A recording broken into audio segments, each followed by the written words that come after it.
Welcome to Chronological Fiction, where real-world events meet the power of storytelling. We're here to breathe new life into history's most interesting moments by turning them into unique narratives. Join our community by subscribing, and let's explore the stories that shaped our world. Chapter 1. The Genesis of Suspicion, From Sign to Grudge. Duration, 4 hours of reading/narration. Before Blue Book became a household name, the US military was already grappling with a sky that no longer felt secure. This chapter traces the lineage of UFO investigations, starting with Project Sign in 1947, immediately following Kenneth Arnold's famous flying saucer sighting near Mount Rainier. The narrative explores the internal schism within the Pentagon.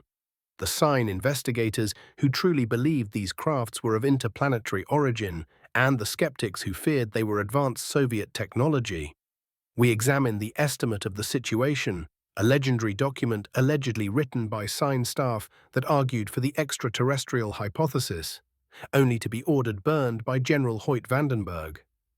As Sign was terminated, it morphed into the cynical Project Grudge, which aimed to debunk every sighting as mass hysteria or natural phenomena.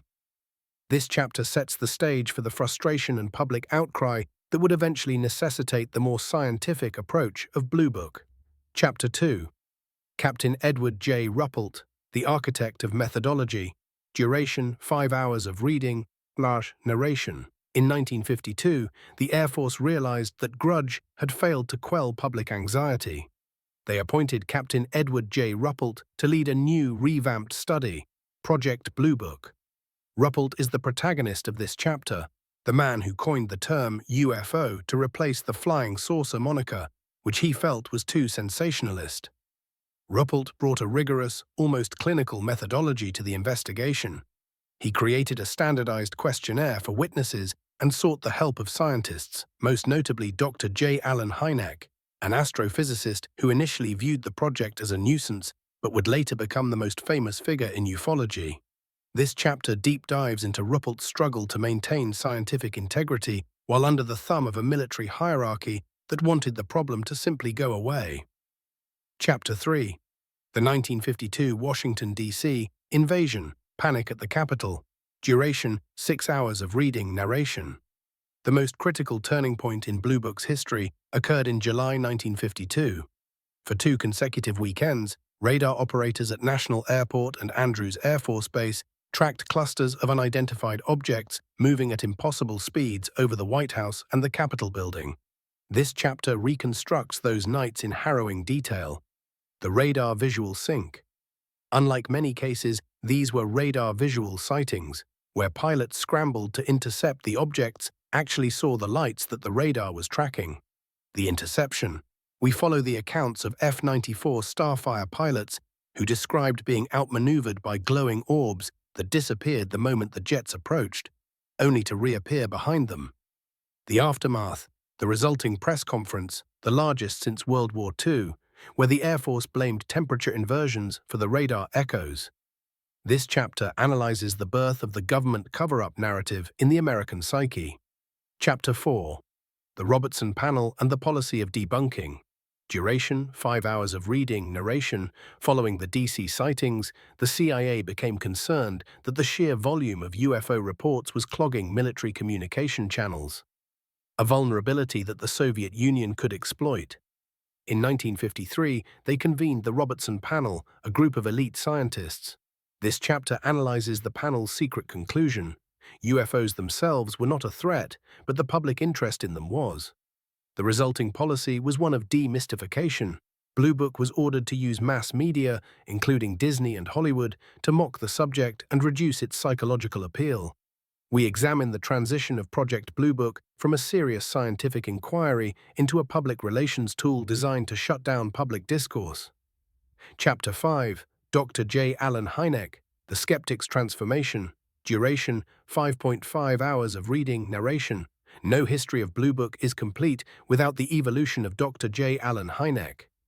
Initially hired to find astronomical explanations for UFOs, stars, meteors, planets, Hynek began to encounter cases that even he couldn't explain away. This chapter focuses on the unexplained 6% of Blue Book cases. We explore the 1964 Socorro, New Mexico case, where police officer Lonnie Zamora witnessed a craft on the ground and two small figures beside it. Hynek's investigation of the physical imprints left in the desert led him to realize that something physical and technological was occurring. The chapter documents Hynek's growing resentment toward the Air Force's swamp gas explanations, setting the stage for his eventual defection from the official narrative.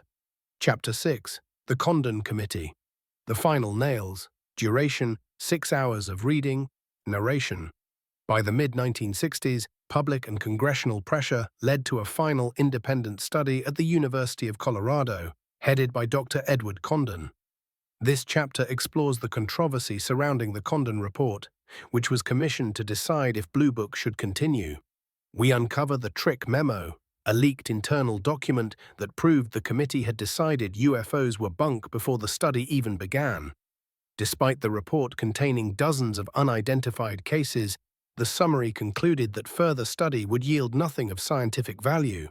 This chapter details the 1969 termination of Project Blue Book and the official closing of the UFO files. Chapter 7. The Legacy of the 12,718. The Unopened Vaults. Duration: 4 hours of reading. Narration. The final chapter looks at the 12,718 reports filed under Blue Book. We categorize the types of sightings: the Cold War spies, U-2 and SR-71 planes, the natural illusions, and the 701 cases that remain unidentified to this day. The narrative concludes with the transition of UFO studies from the Air Force to the shadowy realms of the AAA-TIP and UAPTF in the 21st century. Blue Book didn't solve the mystery, it merely taught the government how to hide it more effectively. Chapter 8. The Blue Book. Investigative Toolkit. Science versus Stigma. Duration: 5.5 hours of reading. Narration. To understand why so many cases were dismissed, one must understand the tools of the trade. This chapter provides a technical autopsy of the Air Force's investigative manual. We explore the triangulation method used to determine altitude and speed, and the reliance on the General Mills Skyhook balloons, massive high-altitude research balloons that were the swamp gas of the early 1950s. We detail the Standard Form 164, the multi-page questionnaire that witnesses were forced to fill out. It was designed not just to collect data, but to test the witnesses' sanity. We explore how Ruppelt utilized the Battelle Memorial Institute to perform a statistical analysis of the sightings, later known as Project Blue Book Special Report No. 14, which revealed a shocking truth. The higher the quality of the witness, the more likely the case was to be unidentified. Chapter 9. The Kinross Incident. Disappearance over Lake Superior. Duration: 6 hours of reading. Narration. In November 1953, the stakes of Blue Book turned lethal. This chapter reconstructs the disappearance of First Lieutenant Felix Monclar and Second Lieutenant Robert Wilson. While scrambled to intercept an unknown over Lake Superior, their F-89C Scorpion jet was seen on radar merging with the UFO. The blips became one, and then silence. No wreckage was ever found. The official Blue Book explanation shifted 3 times, from a mid-air collision to a radar ghost to a misidentified Canadian C-47. We delve into the classified communications between the Ground Control Intercept, GCI, and the pilots, revealing the genuine panic of the controllers as they watched the unknown swallow a state-of-the-art interceptor. Chapter 10. The Lubbock Lights and the V-Shape Mystery. Duration: 5 hours of reading. Narration. One of the most visually stunning cases in the archive occurred in Lubbock, Texas, in 1951. 3 professors from Texas Technological College witnessed a V-shaped formation of lights crossing the sky at incredible speeds. This chapter analyzes the technical review conducted by Blue Book. For the first time, scientists were dealing with a formation rather than a lone object. While the Air Force eventually settled on plovers, birds reflecting the city's new mercury vapor streetlights, the professors, experts in physics and engineering, mathematically proved that for a bird to cover that distance in that time, it would have to be traveling at several thousand miles per hour. We explore the internal memos where Ruppelt admitted that the plover explanation was a desperate attempt to avoid admitting a technological intrusion. Chapter 11. Psychological Operations. The Silence Group. Duration 6.5 hours of reading, narration. Behind the scientific facade of Blue Book sat the 4602nd Air Intelligence Service Squadron, AISS. This chapter reveals the darker side of the investigation. While Hynek was looking at stars, the AISS was looking at people. We document the interrogation protocols used on military pilots who reported UFOs. Many were threatened with the loss of their flight wings or forced into psychiatric evaluations. This chapter introduces the concept of the Men in Black, not as aliens, but as Air Force intelligence officers in civilian clothes whose job was to confiscate physical evidence and intimidate civilian photographers. We examine the case of the missing film from the 1952 Newhouse footage, where high-quality cinematic film of silver discs was allegedly cut and censored by Blue Book technicians before being returned to the witness. Chapter 12. The 1954 Great Wave, Europe and the Global Pressure. Duration 5 hours of reading, narration. While Blue Book was a domestic project, the year 1954 saw a global explosion of sightings, particularly in France and Italy. This chapter explores the transatlantic communication between the USAF and foreign intelligence agencies. The French sightings were different. They involved occupants and physical effects. Car engines stalling, electromagnetic interference. This put Blue Book in a corner. If they admitted the French cases were real, their domestic debunking campaign would collapse. We analyzed the secret 1954 briefings where Blue Book officials were warned that the UFO phenomenon was becoming a social contagion that could destabilize the NATO alliance. Chapter 13.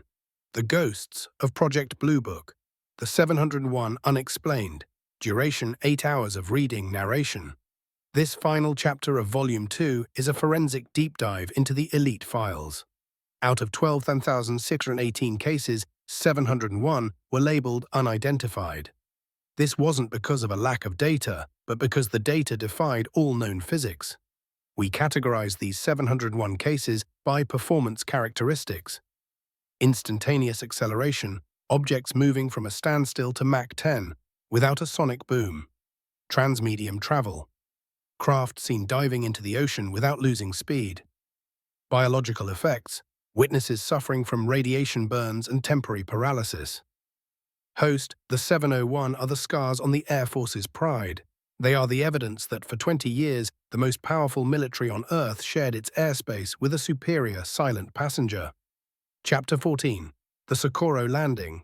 The Lonnie Zamora Incident, 1964. Duration 7 hours of reading, narration.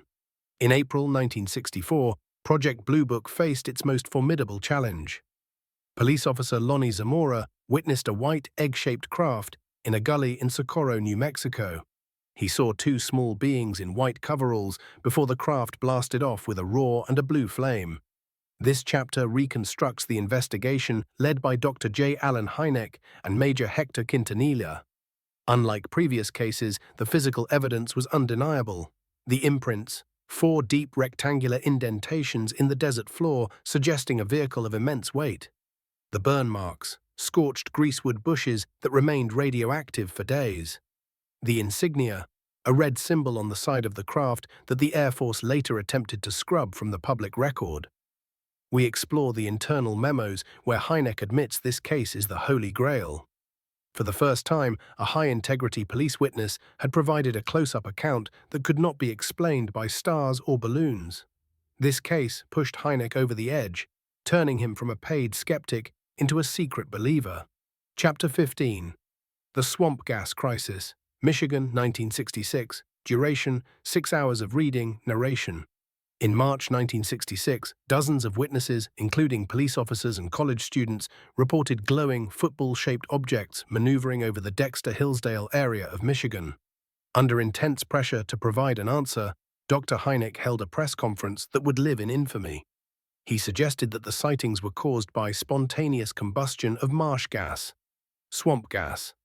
The public reaction was one of pure outrage. The people felt insulted. This chapter analyzes the swamp gas backlash. which led directly to the involvement of Congressman Gerald Ford.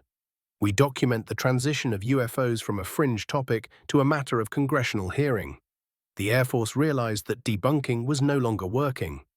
They needed a scientific way to kill the project once and for all. Chapter 16. The Condon Committee. The Engineered Verdict. Duration, 8 hours of reading/narration. To rid itself of the UFO headache, the Air Force funded a $500,000 study at the University of Colorado, headed by Dr. Edward Condon. This chapter exposes the internal sabotage of the study. We reveal the trick memo written by project coordinator Robert Lowe, which stated, "The trick would be, I think, to describe the project so that to the public it would appear a totally objective study, but to the scientific community would look like a group of skeptics trying to find some basis for discarding the reports." This chapter chronicles the civil war within the committee. Several scientists were fired when they discovered the bias.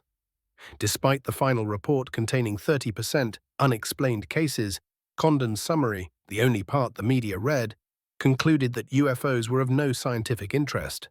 We analyze how this scientific hit job gave the Pentagon the cover it needed to shut down Blue Book. Chapter 17. The 1969 Shutdown, Closing the Public Vaults. Duration, 5 hours of reading, narration. On December 17, 1969, Secretary of the Air Force Robert C. Siemens, Jr. announced the termination of Project Blue Book.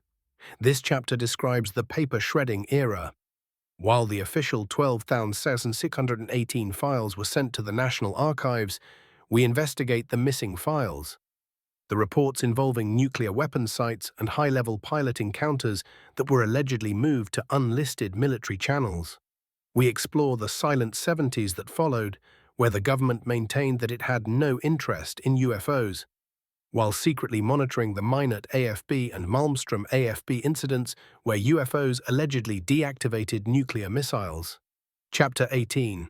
The Legacy. From Blue Book to AA-Tip. Duration, 10 hours of reading, narration.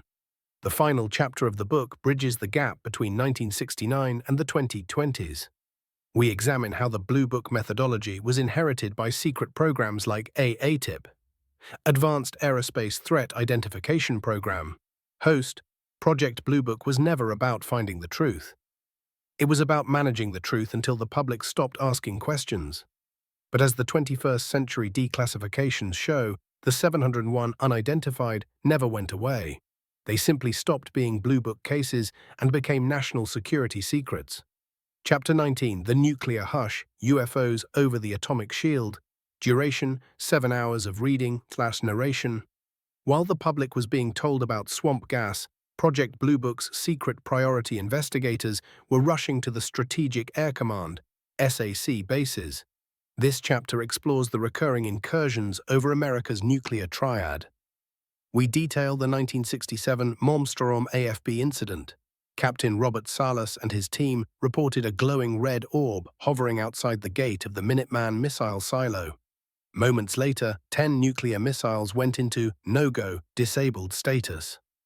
This chapter analyzes the classified memos that never made it into the public Blue Book files, proving that the Air Force was tracking a technological force capable of manipulating the most advanced weapon systems on Earth. Chapter 20. The Interplanetary Memo, The Secret, 1948 estimate, duration 6 hours of reading/narration. In 1948, before the Blue Book name existed, a group of scientists within Project Sign wrote a document that would change history, if it hadn't been destroyed. Known as the Estimate of the Situation, it concluded that UFOs were definitely extraterrestrial. This chapter reconstructs the ghost document. We look at the testimonies of the men who saw it before General Hoyt Vandenberg ordered it burned. The logic: the objects performed maneuvers that would liquefy a human pilot due to G-forces, 15 plus text, SARS, 20 plus text, but G turns at Mach 2.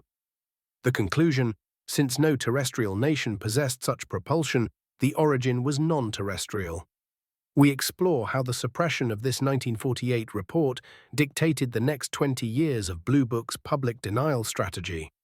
Chapter 21. The Invisible Radar Cases, 1957 to 1960, duration 5.5 hours of reading, narration. One of the greatest technical mysteries in the Blue Book archive is the radar visual phenomenon. This chapter deep dives into the cases where objects were seen by the human eye and tracked by radar, yet left no physical wake in the air. We analyze the RB-47 Electronic Intelligence (EELINT) case of July 1957. A specialized Air Force intelligence plane was followed across 4 states by a glowing object. The plane's onboard radar confirmed the object was moving in perfect synchrony with them, at one point performing a loop-the-loop around the aircraft. This chapter explains why these cases were the most dangerous for the Air Force. They provided hard electronic data that could not be dismissed as hallucination. Chapter 22. The Hole in the National Archives. The Missing 701, duration 8 hours of reading/narration. When Project Blue Book was declassified in the 1970s, researchers noticed something strange. The most significant cases, the unidentified 701, were often missing their most vital pages. This chapter acts as a forensic audit of the National Archives. Missing evidence. Where did the high-resolution photographs taken by the 4602nd AISS go? The chain of custody. We trace the movement of sensitive files from Blue Book to the Foreign Technology Division, FATD, at Wright-Patterson Air Force Base. We argue that Blue Book was actually a front to capture sightings, while the real investigations were funneled into a deeper, unlisted program that continues to this day under different names. Chapter 23. The Final Protocol. JANAP 146. Duration 6 hours of reading, narration. As the book nears its conclusion, we look at the regulation that governed every pilot in the Air Force. JANAP 146. This regulation made it a crime for a pilot to discuss a UFO sighting with the public or the press. Host. The greatest trick Project Blue Book ever pulled was convincing the world it was the only investigation. In reality, JANAP 146 ensured that the most credible witnesses, the pilots, were silenced before their reports could ever reach the Blue Book desks. The 12,618 cases we have are only the ones they allowed us to see.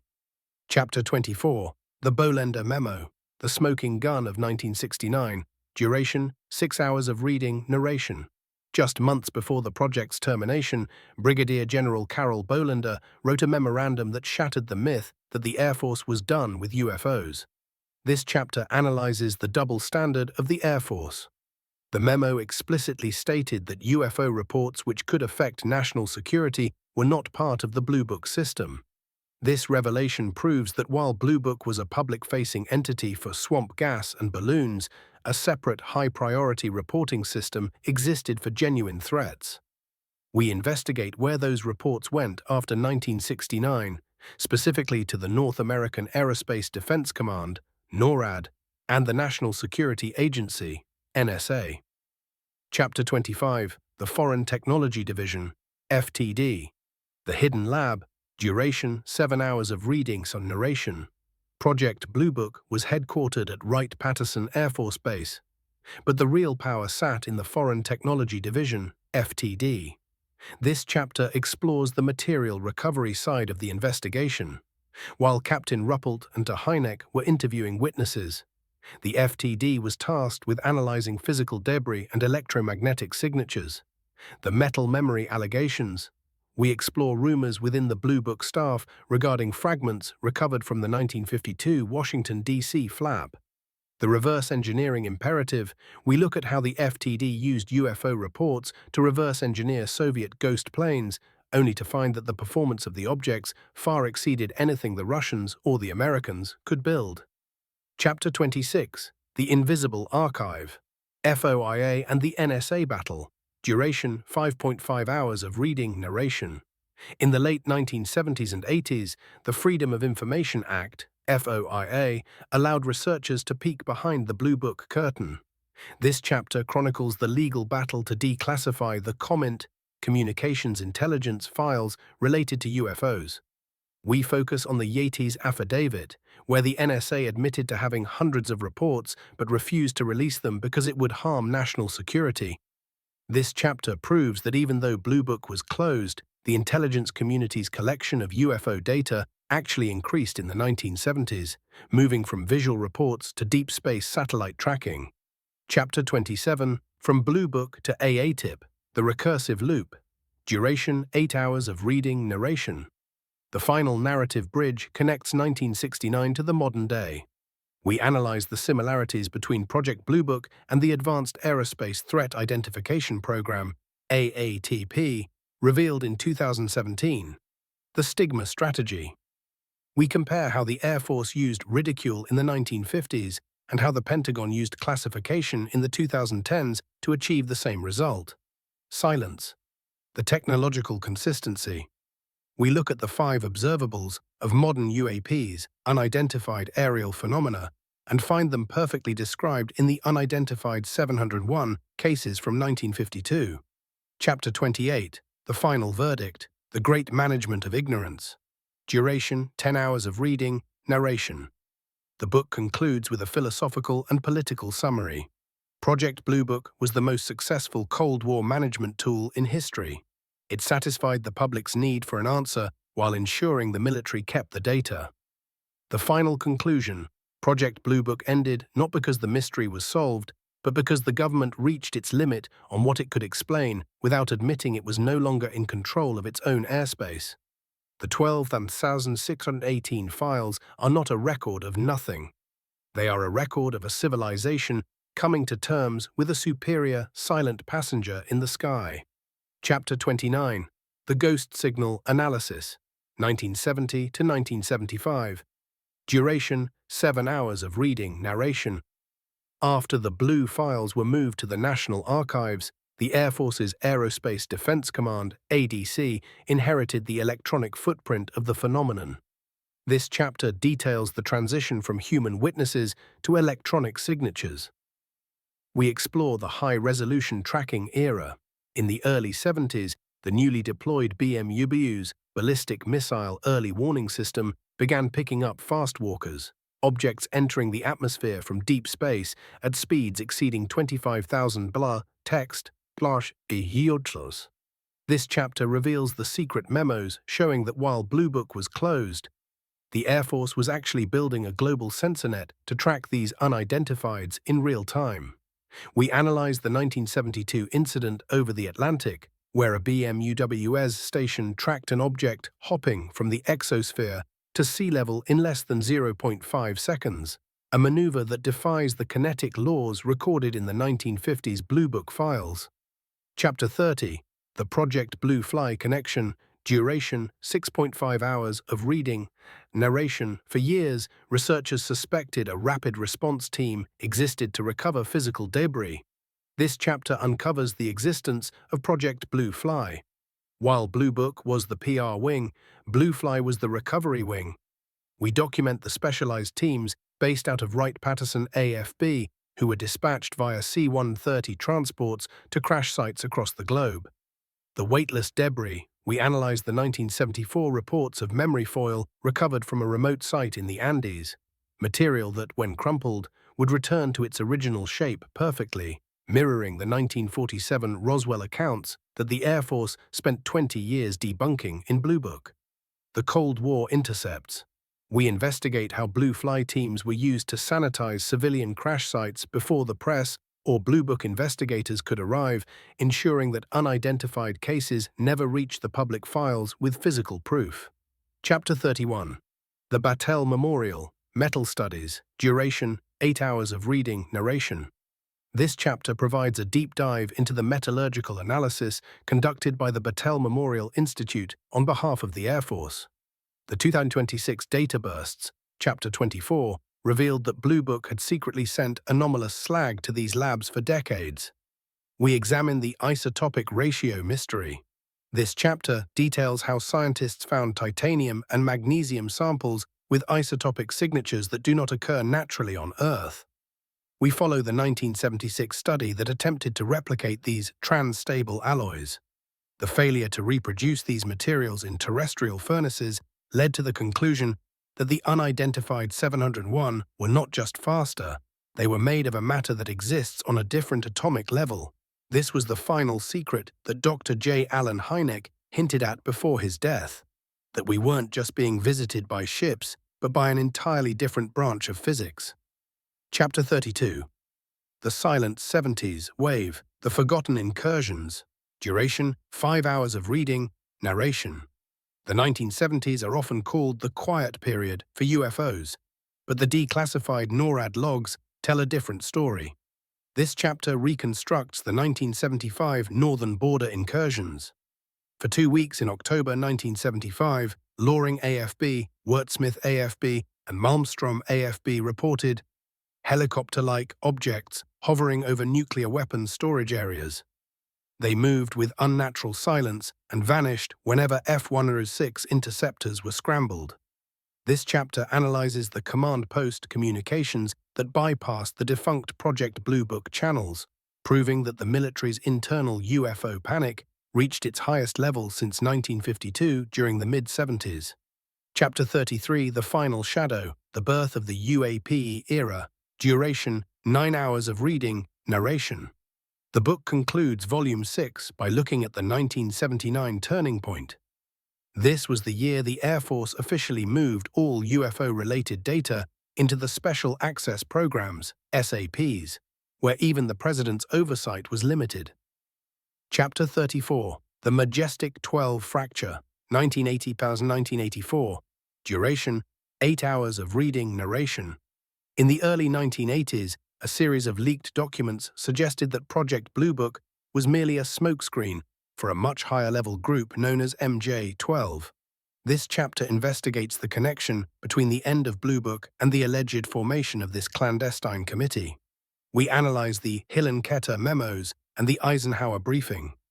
While the authenticity of these documents is debated, the Blue Book archives show a distinct pattern. Every time a Class A witness, like a general or a high-ranking scientist, reported a sighting, the file was diverted to a special channel that even Project Blue Book's head, Major Quintanilla, couldn't access.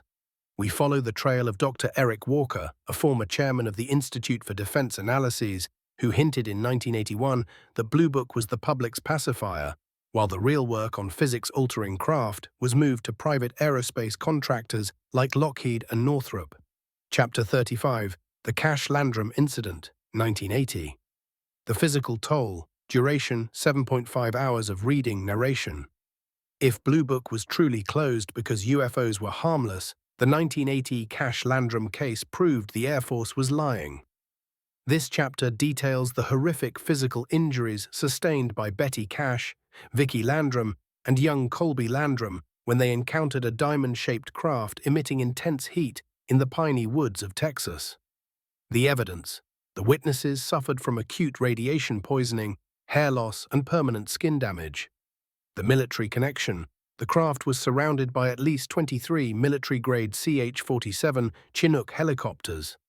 This chapter documents the legal battle that followed. The Air Force denied the existence of the craft and the helicopters, but internal Blue Post book logs revealed that a special asset recovery mission was active that night. We explore the theory that the craft was a hybrid, an attempt by the military to fly a craft using the propulsion data harvested during the Blue Book years. Chapter 36, The Brilliant Pebbles and Orbital Tracking, 1985–1989. Duration, 6 hours of reading, narration. By the mid-80s, the Star Wars program, Strategic Defense Initiative, changed the nature of the UFO hunt. This chapter explores the transition from ground-based radar to DSP, Defense Support Program, satellites. We uncover the secret Fast Walker logs. These were orbital sightings of objects entering and exiting the atmosphere at speeds that made the 1950s sources look primitive. This chapter details a 1984 incident where a DSP satellite tracked an object approaching Earth from deep space, coming to a dead stop over a Soviet naval base and then accelerating out of the atmosphere in less than 2 seconds. The Blue Book methodology of interviewing farmers was replaced by satellite telemetry analysis, moving the phenomenon into the most classified reaches of the Pentagon. Chapter 37. The Silent Discs of the 1980s. Stealth or Sovereignty? Duration, 9 hours of reading and narration. This chapter analyzes the Black Triangle wave that began in the late 80s. While the public suspected secret stealth planes, like the F-117, The performance data in the classified logs suggested something else. Host. The transition was complete. By 1989, the government had mastered the art of the denial. They used the existence of their own secret planes to explain away the UFOs. When a witness saw a massive silent triangle, the Air Force would simply say, "That's ours," even if the craft performed maneuvers that would crush a human pilot. The book wasn't just closed. It was rewritten as a narrative of American technological supremacy to hide the fact that the 701 unidentified were still in complete control of the sky. Chapter 38. The Rendlesham Forest Incident, 1980. Binary contact, duration, 9 hours of reading, narration. In December 1980, the most significant military UFO encounter since the Blue Book era occurred at RF Bentwaters and RF Woodbridge in England, bases housing secret US nuclear warheads. This was not a civilian report, it was a multi-night military event. We examined the testimony of Sergeant Jim Peniston, who claimed to have touched a metallic black triangular craft. He reported a binary code being telepathically downloaded into his mind, a string of ones and zeros that, when decoded decades later, revealed coordinates of ancient sites across the globe. This chapter analyzes the Holt tape, the actual audio recording made by Lieutenant Colonel Charles Holt during the second night of the encounter as he and his team were chased by a glowing eye through the woods. We explore the 2026 declassification of the British Ministry of Defence (MOD) files, which proved that the US Air Force performed secret radiation sweeps of the forest without informing their British allies. Chapter 39. The Belgian Wave, 1989 to 1990, F-16 dogfights. Duration 8 hours of reading, narration. As the 80s closed, the Black Triangle phenomenon went public. Over Belgium, thousands of citizens, including gendarmerie, police, reported massive, silent, triangular platforms with a central red light. This chapter provides a technical breakdown of the March 30, 1990 interception. 2 F-16 jets were scrambled and managed to lock onto the craft with radar. The data recovered from the jet's computers was staggering. The drop. The craft descended from $10,000 text mush first euros to 500 bars text bars fast does in less than 5 seconds. The velocity, it accelerated from 280 bar text kmc bar to 1,800 bars text in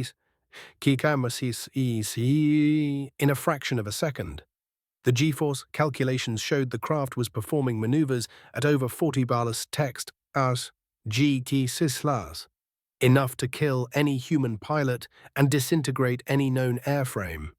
We analyzed the press conference held by Colonel Wilfred de Brouwer, who admitted that the Belgian Air Force was completely helpless against the intruders. Chapter 40. Project Stargate, The Psychic Voyeurs. Duration 7 hours of reading, narration. While the Air Force tracked UFOs with radar, the CIA and DIA were using a different tool.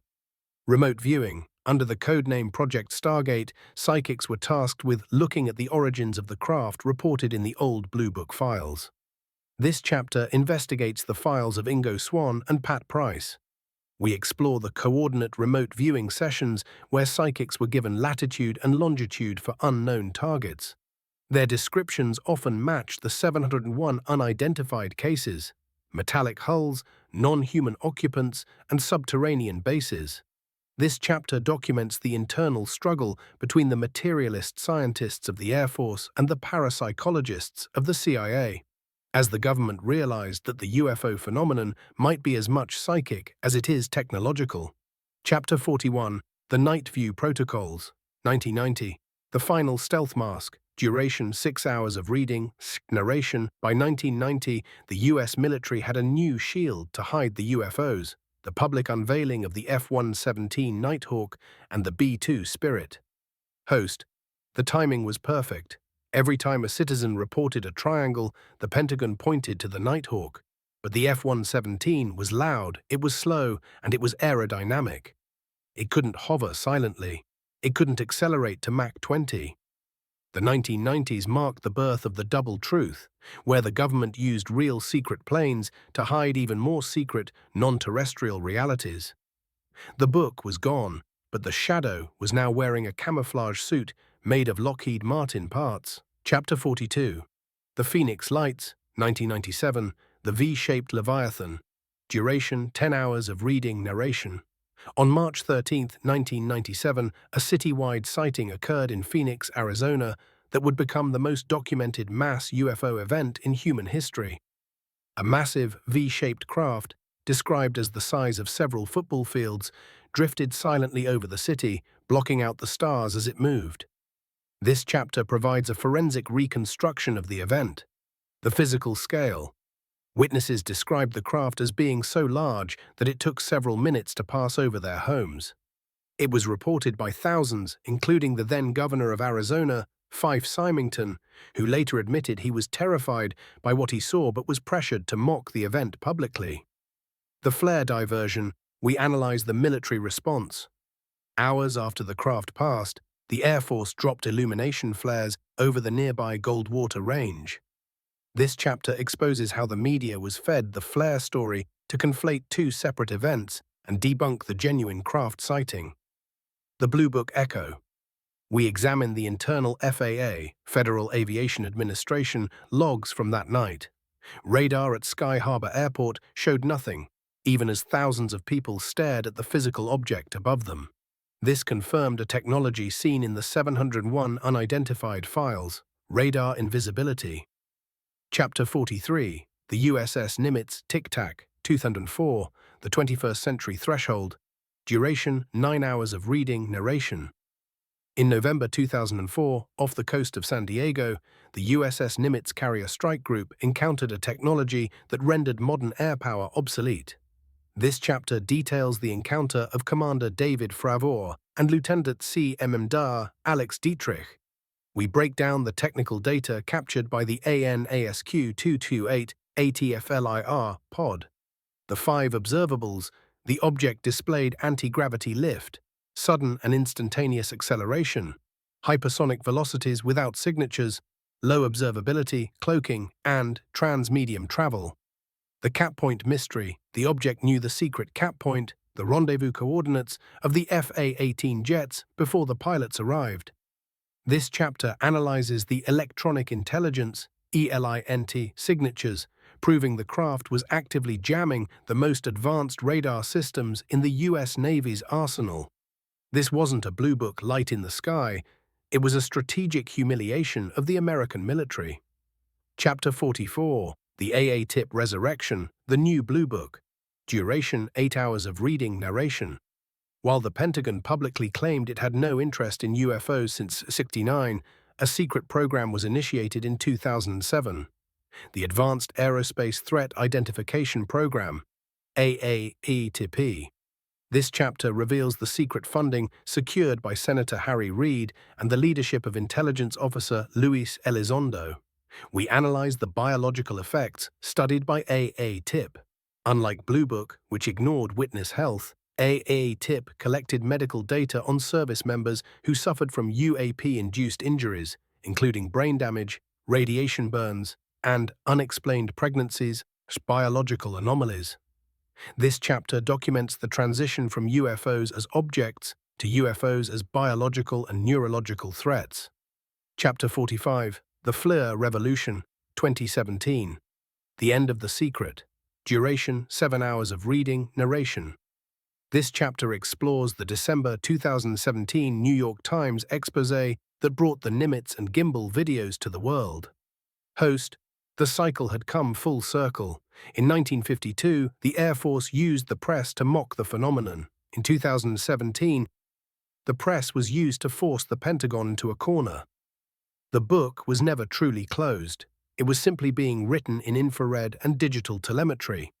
The 701 unidentified were now high-definition UAPs, and for the first time since 1969, the government was forced to admit, we don't know what they are, and they are outperforming us every day. Chapter 46, The Gimbal and Go Fast Analysis, 2015 to 2017. Duration 10 hours of reading/narration.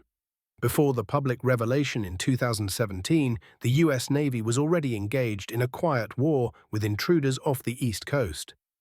This chapter breaks down the technical data from the USS Theodore Roosevelt encounters. We analyze the Raytheon ANNASQ-228 ATFLR data. The gimbal object showed a cold exterior with no visible exhaust, yet it moved against a 120-knot wind. This chapter explores the rotation phenomenon, the moment the craft tilted on its axis, suggesting that it was not using aerodynamics for lift, but was warping gravity.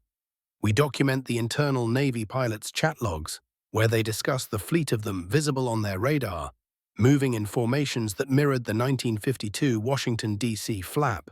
This proves that the technology observed by Blue Book had not only persisted but had become more brazen in its proximity to American strike groups. Chapter 47, the UAP Task Force and the 2021 Report. Duration 8.5 hours of reading narration. In June 2021, the Office of the Director of National Intelligence, ODNI, released a preliminary assessment that served as the modern Blue Book report. This chapter analyzes the 144 incidents studied between 2004 and 2021. The admission: for the first time, the government admitted that 143 out of 144 cases remained unexplained. The safety of flight pivot. This chapter details how the Pentagon shifted the narrative from aliens to airspace safety. We examine the classified annex of the report, which allegedly contains high-definition satellite photos of craft emerging from the ocean. The sensor bias. We look at why our sensors are now picking up more UAPs, not because there are more of them, but because we finally tuned our radar to look for objects that don't behave like Russian or Chinese jets. This mirrors the filter adjustments mentioned in the early 1950s Blue Book technical memos. Chapter 48, the David Grush Testimony, the Legacy Programs. Duration 12 hours of reading narration. In 2023, the world of ufology was rocked by the testimony of David Grush, a former high-ranking intelligence officer who served on the UAP task force. Grush alleged that the US government has been in possession of non-human craft and biologics, bodies, for decades. This chapter connects Grush's claims to the missing 701 of Project Blue Book. We explore the allegation that a multi-decade crash retrieval program has been operating in the shadows of the military-industrial complex. The Vatican connection. We investigate Grush's claim that a craft was recovered in Italy in 1933 and hidden with the help of the Catholic Church, predating even Project Sign. The legal protection. We document the Whistleblower Protection Act and how it allowed Grush to testify to Congress about misappropriated funds used to hide these black projects from congressional oversight. This is the ultimate fulfillment of the shadow government fears described in Volume 7. Chapter 49, the Biological Evidence, Bodies and Biologics. Duration 9 hours of reading narration.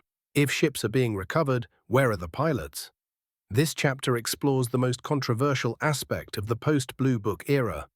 The non-human intelligence, NHI, remains.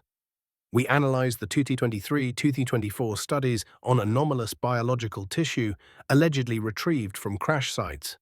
We compare these reports with the 1950s KGB-CIA rumor mill regarding the occupants of the saucers. Genetic engineering. This chapter investigates the theory that these beings are not aliens from a distant planet, but biological avatars, or drones, engineered to withstand the high G-forces and radiation of transmedium travel. The 3 and 6-9 BioLink. We revisit the frequency theories. If the craft operate on a specific harmonic, is the biology of the pilot also tuned to that frequency? This chapter provides a deep dive into the neuroanatomy of the alleged pilots, showing a lack of a digestive system and a highly developed pineal-like organ, suggesting they communicate with the craft via a direct neural interface. Chapter 50, the Final Summation, the End of the Beginning. Duration 15 hours of reading narration. We have reached the 200,000-word milestone. The chronicle of Project Blue Book has evolved from a 1952 public relations office into a 2026 global ontological crisis. Host: Project Blue Book was the lock on the door of human perception. For 75 years, we were told the door was empty. Today, the door has been blown off its hinges. We now know that the unidentified are not just real, they are the neighbors we never invited in. The history of Blue Book is the history of a civilization being slowly introduced to its own cosmic insignificance. The book is finally open, and every page is written in a language we are only just beginning to learn. Chapter 51. The Cognitive Interface, 2024-2025, duration 12 hours of reading, narration. As the investigation into the legacy programs, Chapter 48, deepened, a shocking technical detail emerged. The recovered craft do not have joysticks, pedals, or traditional control surfaces. This chapter explores the neural mesh control systems. We analyze the classified reports from the S4 facility and Battelle laboratories. Scientists discovered that the biologics, pilots, found at crash sites were genetically bound to the craft. The ship is an extension of the pilot's nervous system. The Consciousness Bridge. This chapter documents the 2025 Cognitive Human Interface experiments. Human pilots with high-level neuroplasticity were placed inside recovered hulls. They reported that the craft felt their intent. If the pilot thought about a location, the gravity envelope around the craft shifted to move there instantaneously. The 3 to 6-9 biohacking, we revisit the frequency theories. It turns out the craft vibrates at a frequency that matches the human brain's gamma state. 40 plus text, what? 100 plus text, does, hats, oh. The Blue Book investigators of the 50s missed this because they were looking for nuts and bolts, not the intersection of physics and telepathy. Chapter 52, The Undersea Sentinel, the USO Discovery, 2025. Duration, 10 hours of reading, narration. The 2026 declassifications revealed a massive data gap in the original Project Blue Book, the oceans. This chapter investigates the fast movers tracked by the Navy's SOSUS, sound surveillance system. We explore the transmedium hubs.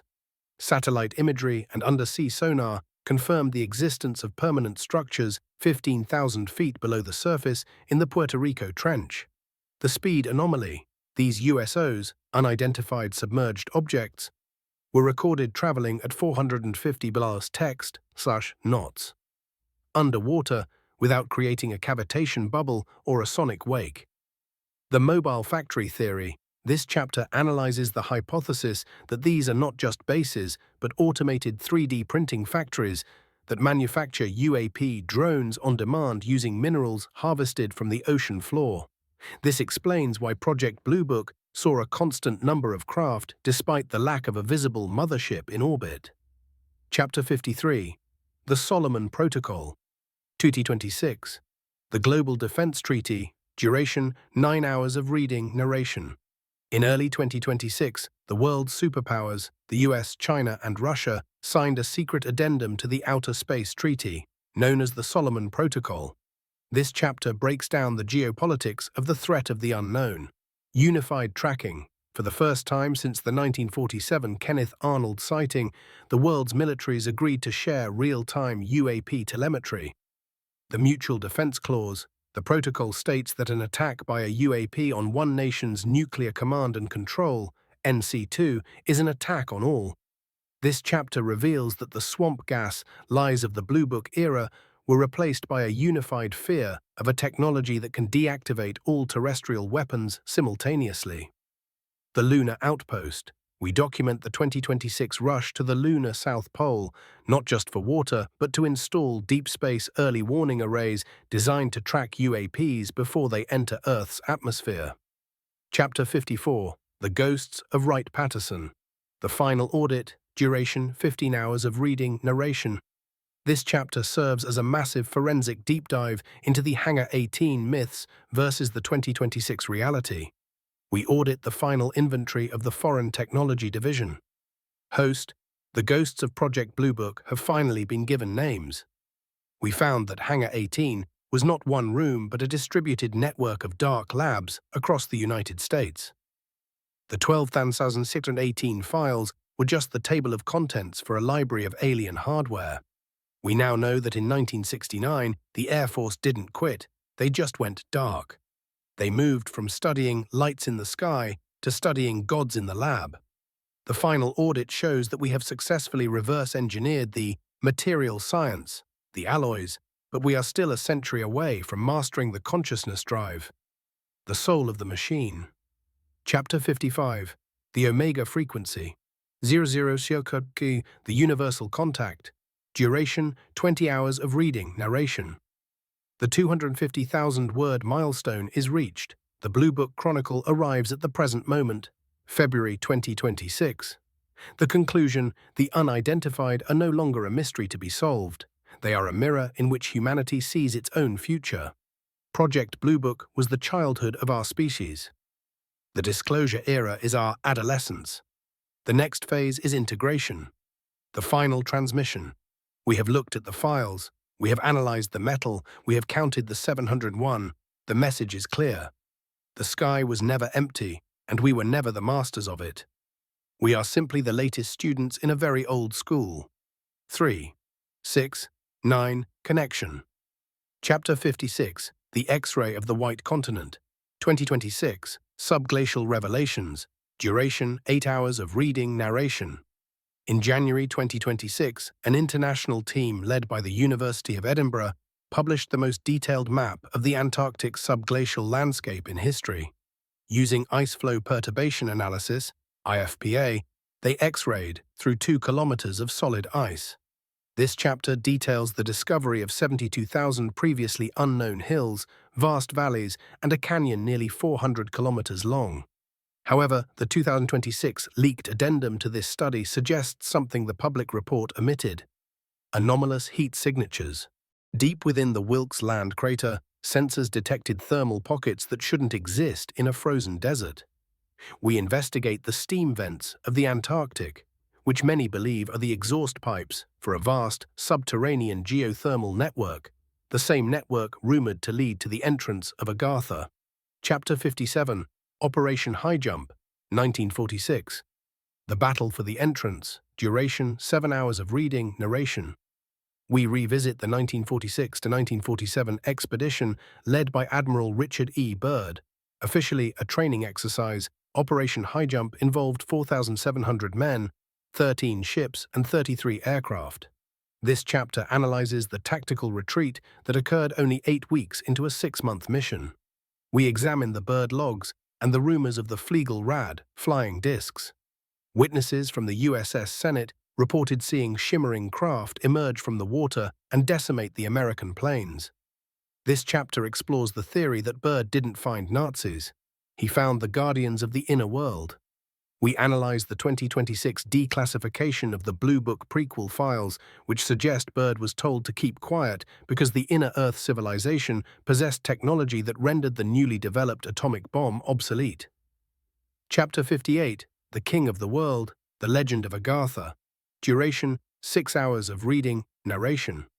This chapter explores the metaphysical, spiritual, and historical origins of the Agartha myth. From the 19th century occultist Alexandre Saint-Yves d'Alvedre to the Himalayan legends of Shambhala, we trace the golden thread of a hidden kingdom. The Vatanian script, we analyze the alleged language of the inner earth, a frequency-based script carved into the pillars of wisdom beneath the Himalayas. The luminous secret, unlike the Hades of Western myth, Agartha is described as a utopian paradise powered by a smoky sun at the Earth's core. This chapter provides a cross-sectional analysis of the hollow Earth physics, comparing the 17th century theories of Edmund Halley with the 2025 discovery that Earth's inner core is changing shape and rotating at a different rate than the crust. Chapter 59, The Tibetan Nexus, 2026, The Tectonic Clash, duration 9 hours of reading/narration. In February 2026, the European Space Agency, ESA, released a new satellite view of the Tibetan Plateau. The data shows that the Earth's crust there is far weaker and less rigid than previously thought. This chapter investigates the cavern system hypothesis.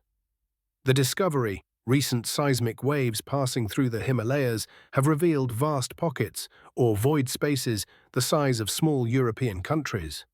The migration, we examine the local legends of the Hopi and Tibetan monks who claim their ancestors emerged from these voids. We document the 2026 sensor blackouts occurring in the Altin-Tar fault line, suggesting that something, or someone, is blocking the military's ability to peer into these specific subterranean chambers. Chapter 60. The Hollow Core Singularity, 2026. The First Descent. Duration 12 hours of reading narration. The 275,000-word milestone is reached. We move into the speculative future history of 2027. Host, the Vostok Shadows, Chapter 85, look to the stars, but the Agartha Protocol looks to the stone. We are realizing that the UAPs, Chapter 50, aren't coming from Orion.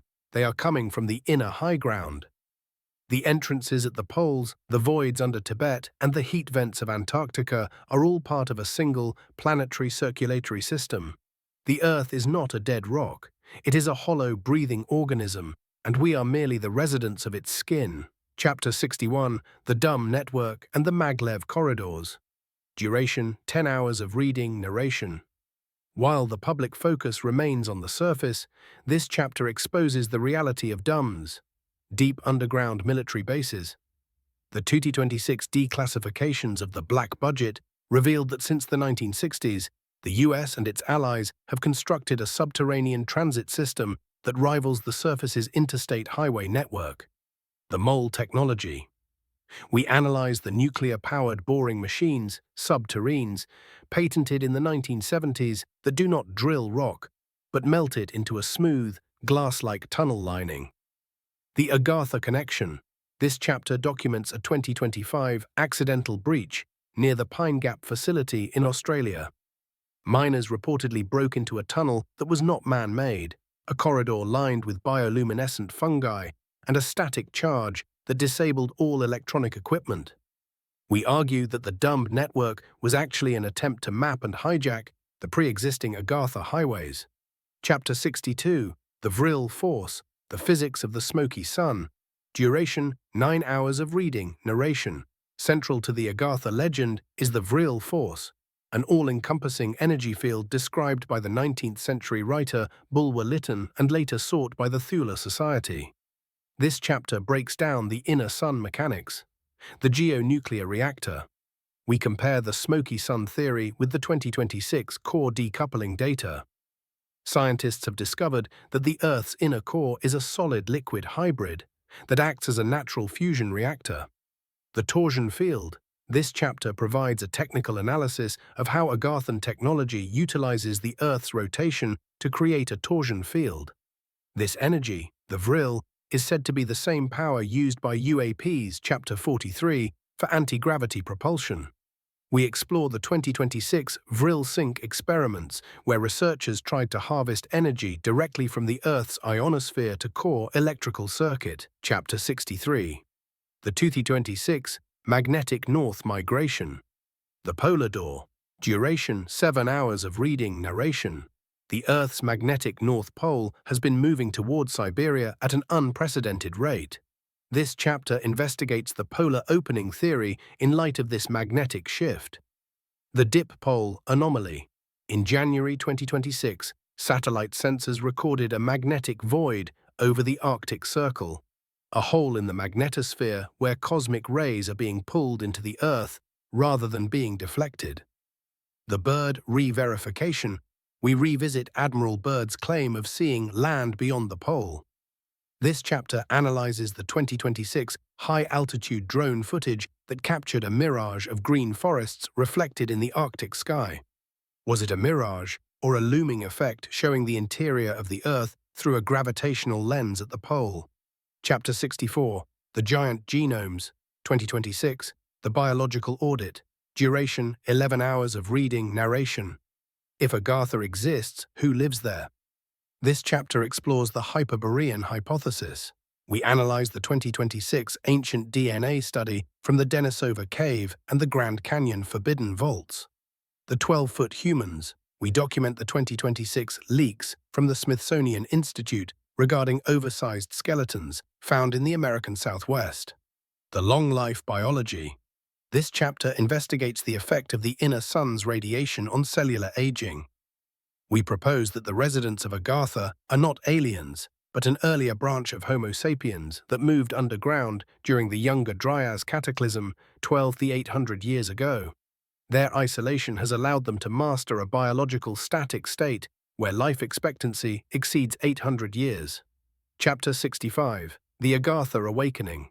00 Surutru Isunko. The Surface Core Merger. Duration 15 hours of reading / narration. The 300,000-word milestone is within reach. We conclude this volume with the great opening of 2027. Host. The stars were a distraction while we looked at the Vostok Shadows, Chapter 80, and the Project Blue Book, Chapter 50.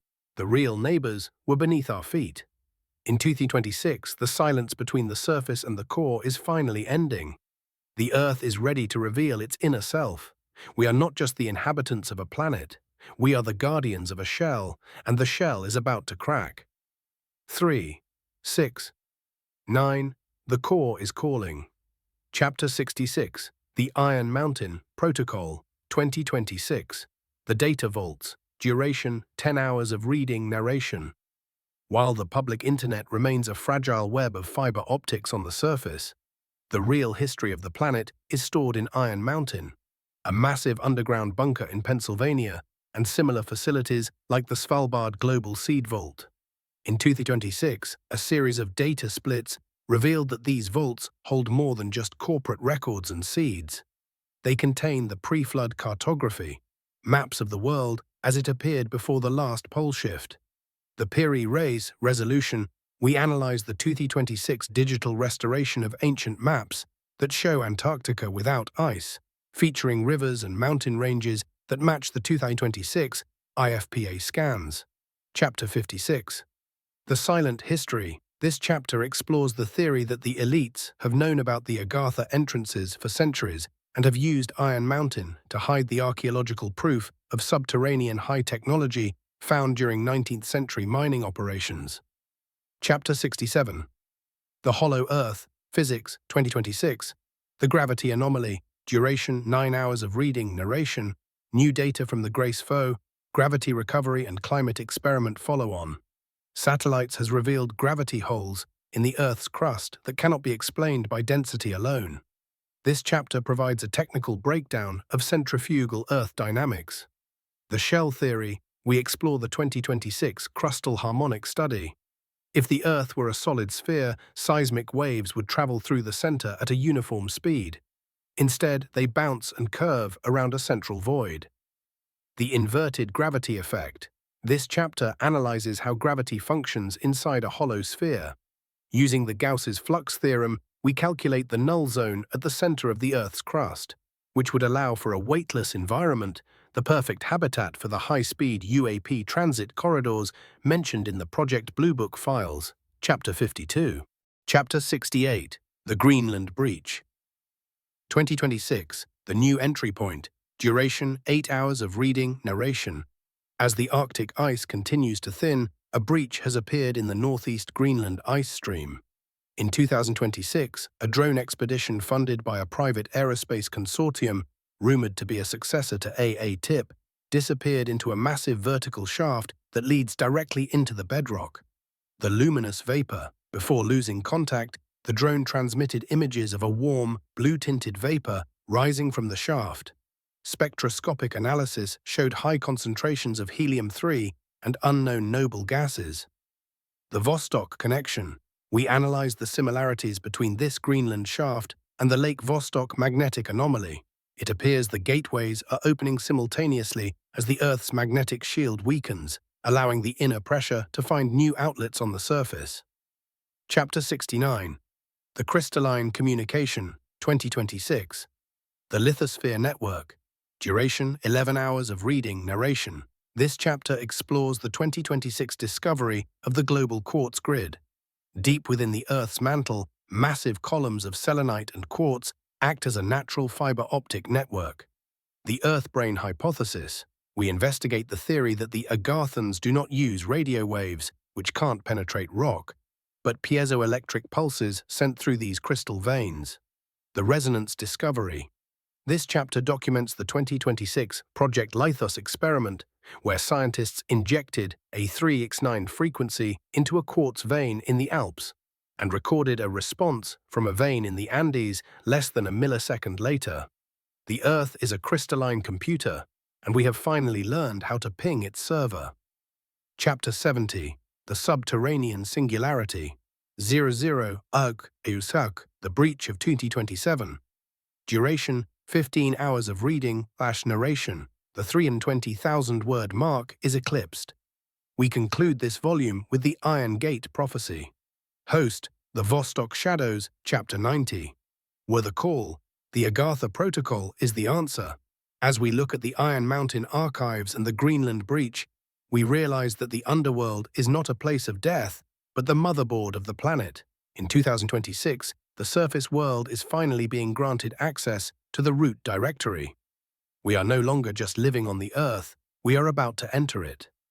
3, 6, 9, The Shaft is Open. Chapter 71, The Himalayan Voids, 2026, The Seismic Silence.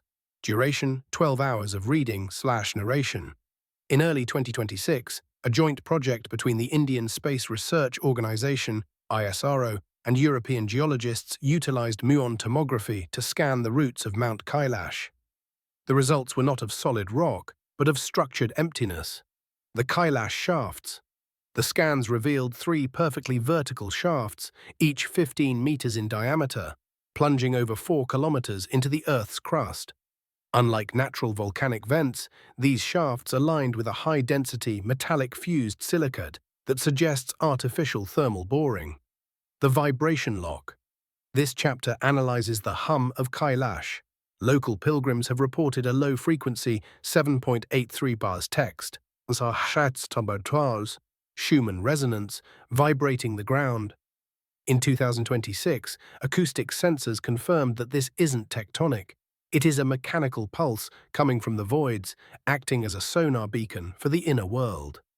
Chapter 72, The Shambhala Transit, the 1938 Ahnenerbe Expedition.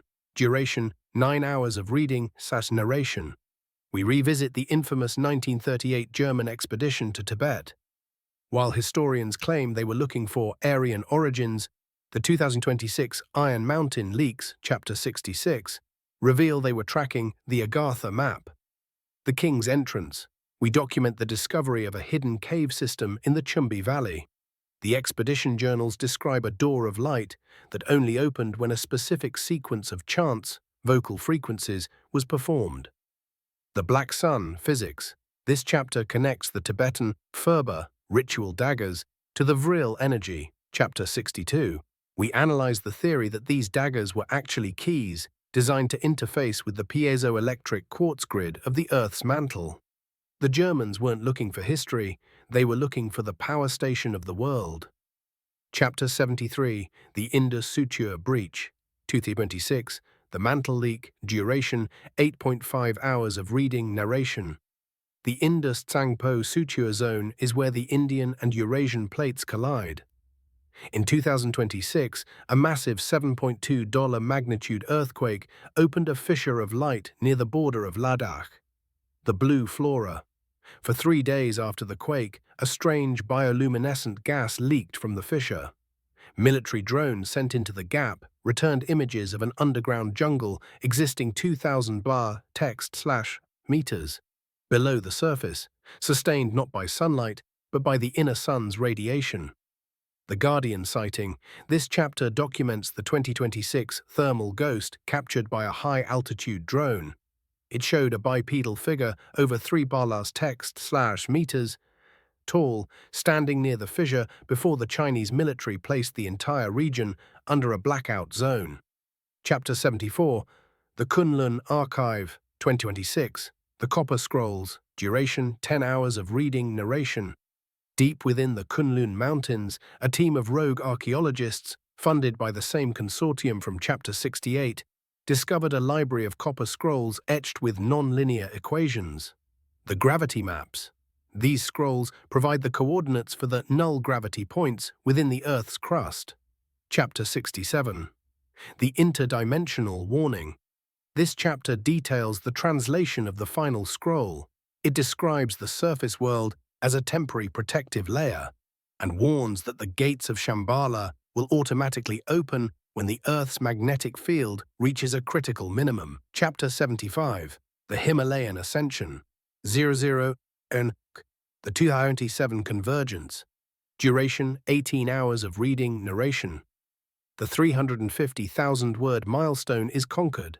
We conclude this volume with the call from the peaks. Anatoly Sokolov, project lead. We spent 100 years looking at the stars for the Vostok shadows, chapter 90, but the stars were a reflection of the fire within. The Himalayas are not mountains. They are the antennae of the inner world. In 2026, the signal has been received.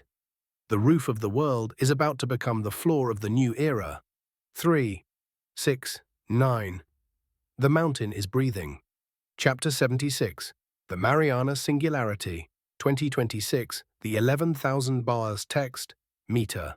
Pulse. Duration 11 hours of reading narration. In March 2026, the autonomous deep-sea explorer Nereus II reached the floor of the Challenger Deep. Instead of the expected desolate silt, it recorded a rhythmic, electromagnetic pulse emitting from a localized fissure that appeared to be perfectly circular. The water-space interface, the water surrounding the fissure, exhibited a negative refractive index. Light did not scatter, it bent into the opening. The sonic wall. This chapter analyzes the acoustic data. The pulse was exactly 528 pulse text. Has class. The solfeggio frequency, often associated with DNA repair. Marine biologists in 2026 noted that deep-sea life forms near this fissure showed zero genetic degradation, effectively making them biologically immortal. This suggests the fissure is a leak from the inner sun's life-sustaining radiation. Chapter 64. Chapter 77. The Blue Holes of the Bahamas. The Submerged Lungs. Duration 9 hours of reading narration. We investigate the Dean's Blue Hole and the Great Blue Hole of Belize. Long dismissed as simple sinkholes, the 2026 tidal flux study revealed that these holes breathe in a way that is not synchronized with the moon's tides. The atmospheric exchange. Chemical analysis of the water ejected from these holes during the exhale phase showed high traces of xenon and argon-40, gases typically found in the Earth's mantle. The Labyrinth Hypothesis. We document the 2026 diver expedition that utilized quantum-tethered drones. They mapped a tunnel system extending horizontally for hundreds of miles beneath the Caribbean plate, leading toward the inner crustal voids. Chapter 67. This chapter argues that the blue holes are the respiratory vents for the subterranean biosphere. Chapter 78. The USO Hives. 2026. The Undersea Manufacturing Sites. Duration 10 hours of reading narration. This chapter connects the oceanic gateways to the unidentified submerged objects, USOs, documented in the Project Blue Book files. Chapter 52. The Bimini Forge. In 2026, sonar arrays off the coast of Florida detected industrial cavitation sounds coming from 5,000 bars text flash meters below the seabed. The cold plasma weld. We analyzed the 2026 debris catch. A piece of metallic slag recovered from the Bahamas site showed a cellular metal structure. It wasn't cast or forged.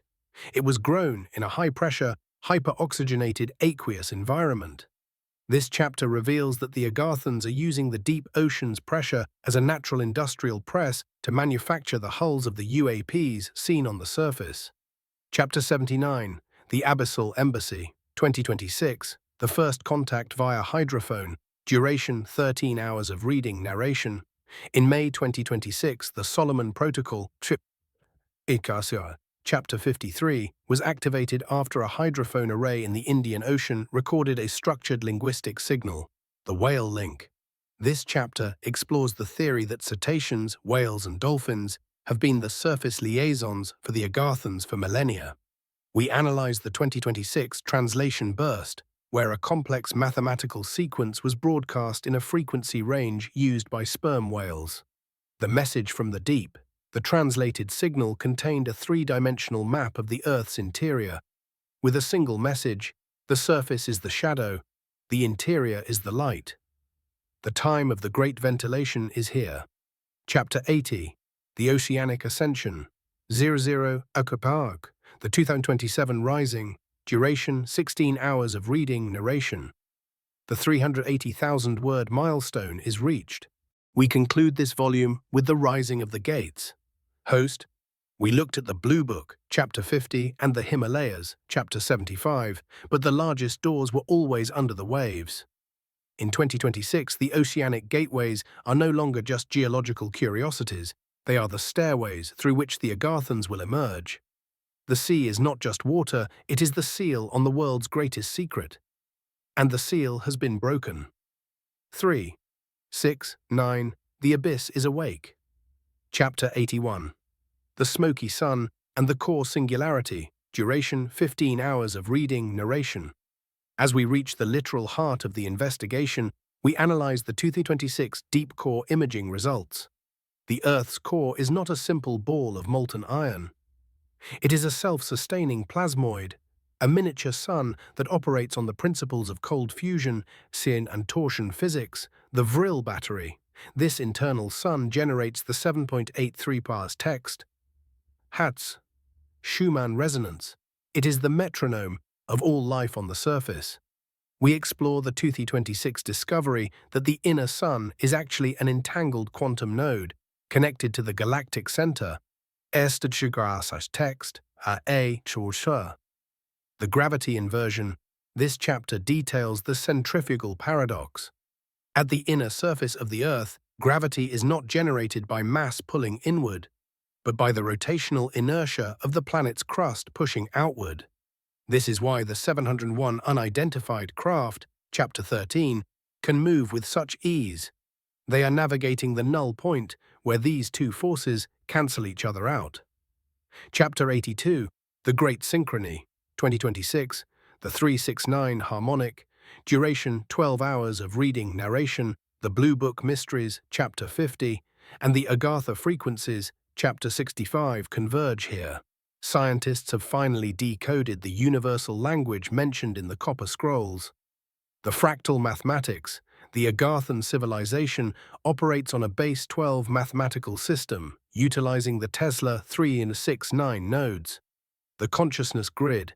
We analyze the 2026 global experiment where the quartz grid, Chapter 69, was synchronized with the abyssal pulse, Chapter 76.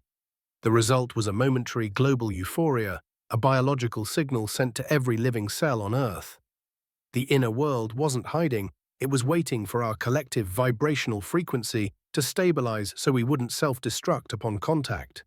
Chapter 83, The Exodus of Shadows, the final declassification, duration 10 hours of reading/narration. In the final months of 2026, the Solomon Protocol signatories, USA, Russia, China, released the Blue Book Final Annex. This document admits that the extraterrestrials of the 1950s were actually ultra-terrestrials from the Earth's interior. The space-time deception, the lights in the sky, were not coming from other planets. They were phase-shifting through the polar openings. The Guardians. This chapter explains the nuclear incursions, Chapter 19. The Agathans deactivated our missiles not to threaten us, but to protect the planetary integrity. A nuclear explosion on the surface causes rhythmic fractures in the inner sun's plasmoid.